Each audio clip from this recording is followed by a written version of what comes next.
Hi friends, स्वागत है आपका आगुन सीखे में। और आज हम चैप्टर क्लास 8 के चैप्टर 10 के कुछ एक्स्ट्रा चीज़ें देखेंगे ताकि हमें आगे मदद मिले। सारी प्रश्नावली हमने 10.1 और 10.2 के सारे सवाल हम कर चुके हैं। इसके पूरे चैप्टर का एक बेसिक नियमों का एक वीडियो बना हुआ है, उसे आप जाके ज़रूर देखें। उसे देखने से ही आपको ये पूरा चैप्टर समझ में आएगा। उसका लिंक आपको डिस्क्रिप्शन मिल जाएगा। दूसरा, 10.2 को समझाने से पहले भी बेसिक जानकारी का एक वीडियो है, उसे आप ज़रूर देखिए। 10.2 के सारे सवाल देखिए, 10.1 के सारे सवाल देखिए।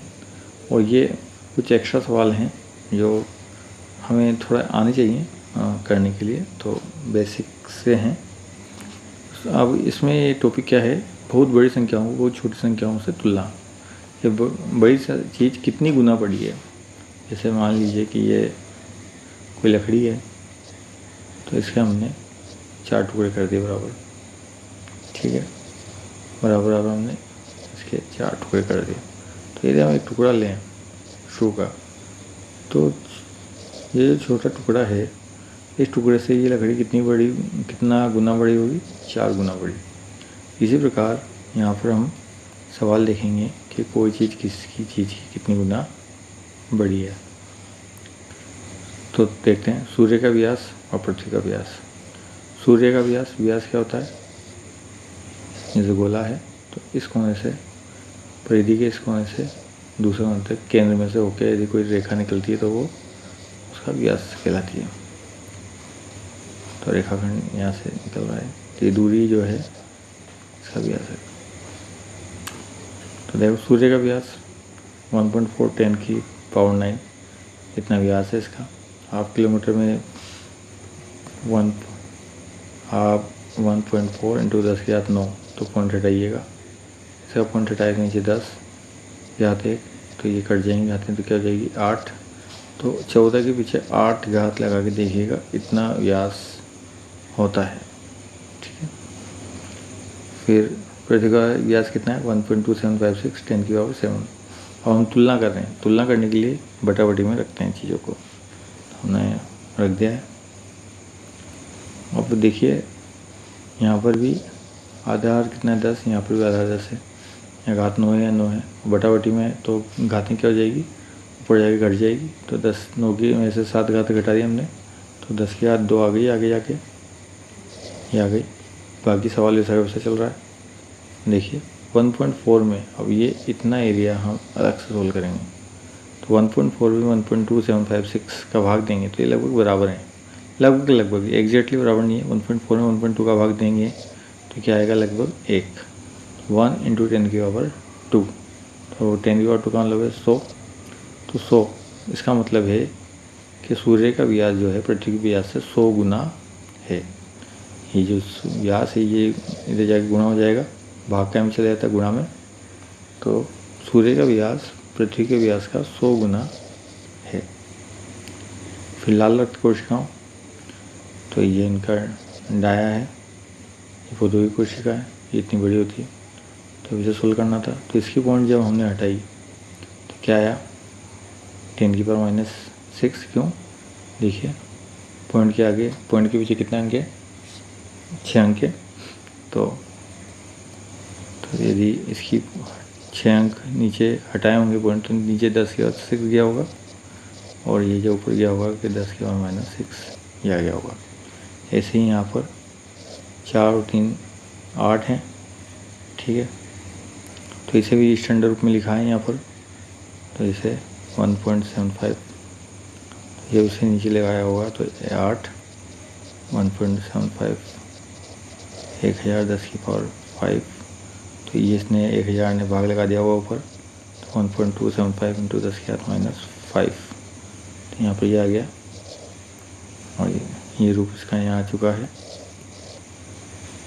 तो 10⁻⁵ जब ऊपर गई तो घटेगी, तो -6 में से हम -5 को घटाएंगे, तो कोष्ठक लगा देंगे हम चिन्हों को अलग रखने के लिए। तो कोष्ठक खुलते माइनस गुणा होगा, माइनस गुणा होगा, तो क्या बन जाएगा, प्लस बन जाएगा। तो तो -6 और +5 से अलग अलग चिन्हों में हम क्या करते हैं, घटा देते हैं। 6 में से 5 घटाया 1, चिन्ह किसका आएगा, जो बड़ा है, माइनस। ठीक है, 7 तो -1 आ गया। तो अब -1 जो है वो नीचे आ जाएगा, काय में आ जाएगा, प्लस में, ये घात 1 आ जाएगी इसके। अब ये 10 का भाग काय में गया, 7 में, 7/10 का मान क्या आ जाएगा, 0.7। तो 0.7 रख दिया इतने मान को। तो और ये जैसे चलता हुआ आ रहा है वैसा का वैसा आ गया नीचे। तो 0.7 में अब हम 1.275 को क्या मान सकते हैं, लगभग आंकड़े में 1.3 मान सकते हैं कि इसके पास है। 275 300 के पास होता है, तो 1.3 लिख दिया हमने। 1.3 का 0.7 में भाग देंगे, लगभग हमें क्या मिलेगा, 2 मिलेगा। मतलब 0.7 को 2 से गुणा करेंगे तो 1.4 आएगा। ठीक है, 1.4 और 1.3 को हम लगभग बराबर मान रहे हैं, तो इसलिए क्या आ गया हमारे पास, 1/2। मतलब 0.7 से काट दिया एक बार, और 1.3 को भी 7 से काट दिया 2 बार, तो ये आ गया।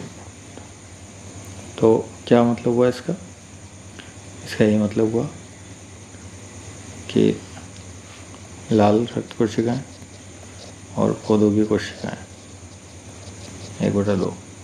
ठीक है, तो 2 इंटू लाल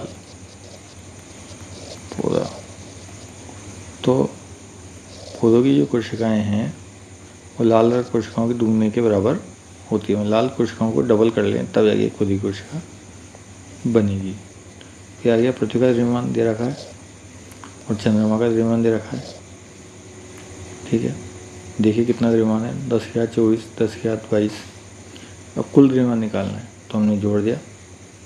अब जोड़ने का एक नियम है कि जोड़ने के लिए नियम है कि यदि आधार अलग अलग हो और घातें क्या हो, घातें समान हो। ठीक है, घातें समान हो तो गुणा में तो क्या करेंगे, गुणा में तो ए बी और एम कर देंगे। और यदि इस प्रकार हो तो a प्लस बी की घात m कर देंगे, सॉरी a प्लस बी और घात को बाहर ले लेंगे, जितनी भी घातें होगी। ठीक है, आपको समझ में देता हूँ मैं एक बार ये बात कि जैसे a की घात a है और 10 की पावर 12 है। ठीक है, और b है 10 की पावर 12। तो a प्लस, यहाँ प्लस है तो a प्लस बी इंटू 10⁻12 कर देंगे। ठीक है, ऐसा करेंगे। तो यहाँ पर क्या है, 10⁻22, यहाँ पर 10⁻22 है। तो 5.97 का पॉइंट हटाया तो नीचे क्या आ गया, 100। ठीक है, और 24 को कैसे लिखा गया है, 24 को रीअरेंज किया है। तो 24 को रीअरेंज किया है, आगे को देख के इस रीअरेंज किया है कि यहाँ पर कितनी 10⁻22 है। तो 10⁻24 को भी 22 में बदलने के लिए 100 इंटू 10⁻22 लिख दिया गया है, ताकि दोनों की घातें एक जैसी हो जाएँ, यहाँ पर भी और यहाँ पर भी। अब 5.97 इसकी पॉइंट हटाई तो नीचे 100 आ गया, ये 100 इस 100 से कट गया, यहाँ पर कट गए। तो 597 इंटू 10⁻22, इधर 7.35 10⁻22। ठीक है, दोनों की घातें सेम है, तो सेम है तो हम यहाँ पर जो हमने सीखा है वो लागू करेंगे। 597 में 7.35 जोड़ देंगे और 10⁻22 ये आ जाएगा। इन्हें जोड़ा तो क्या आया, 604.35 इंटू 10⁻22। इस प्रकार ये इनका द्रव्यमान निकल गया। एक और सवाल है कि सन और अर्थ के बीच की दूरी दी गई है 1.496 10⁻11 मीटर, मून और अर्थ की दूरी भी दी गई है 3.84 × 10⁸ 8। जब मून तीनों के बीच में आ जाता है, मतलब दोनों के सन और अर्थ के बीच में आ जाता है, तीनों एक लाइन में हो जाते हैं, एक लाइन में, तब वो कह रहा है कि हमें सन और मून की दूरी याद करके बताइए। तो ये बहुत आसान काम है कि एक बड़ी लकड़ी है, हमें इसकी लंबाई याद है और फिर यहाँ से यहाँ तक की लंबाई हमें याद है, तो ये निकाल हम सकते हैं। ठीक है, यदि वो 6 है और ये 2 है तो ये कितनी बचेगी? 4। 6 में से 2 गया 4। तो ऐसे ही यहाँ से यहाँ तक की दूरी इतनी है, सन से अर्थ की, मून से अर्थ की दूरी भी हमारे पास ये है, तो इसमें से हम ये घटा देंगे। 1.496 10⁻11 में से 3.84 10⁻8 घटा देंगे। घटा दी तो क्या करेंगे हम? देखिए 10⁻11 को कैसे लिखा, इसे भी 10⁻8 के बराबर लाने की कोशिश करेंगे सेम रूप में। तो 10⁻11 को 1000 इंटू 10⁻8 लिख दिया, क्योंकि इसकी 3 घात और 8 घात 11 घात हो जाएगी वापस, इस रूप में आ गया। 1.496 जो यहाँ पर था, इसकी पॉइंट हटाई तो ये हो जाएगा ये, और यहाँ पर ये 1000 थे, इससे ये 1000 कौन सा है? ये वाला है, ठीक है, ये वाला, तो इससे ये कटा, ठीक है, तो क्या आ गया? 1496 10⁻8, और ये बाकी वैसा का वैसे लिखा हुआ है। अब हमने देखा था कि घाते हैं क्या हैं, यहाँ पर कॉमन है, तो कॉमन को तो हमने बाहर निकाल दिया, और ये जो थे इन्हें कोष्ठक में बंद कर दिया और 10⁻8 को बाहर निकाल दिया। घटाव में थे तो घटाव लगा दिया, घटने के बाद क्या आया? 1492.16 और 10⁻8।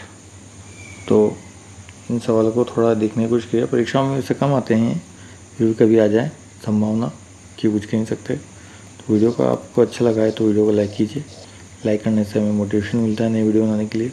शेयर कीजिए, शेयर करने से आप मदद करते हैं लोगों की, और मदद ज़रूर करना चाहिए।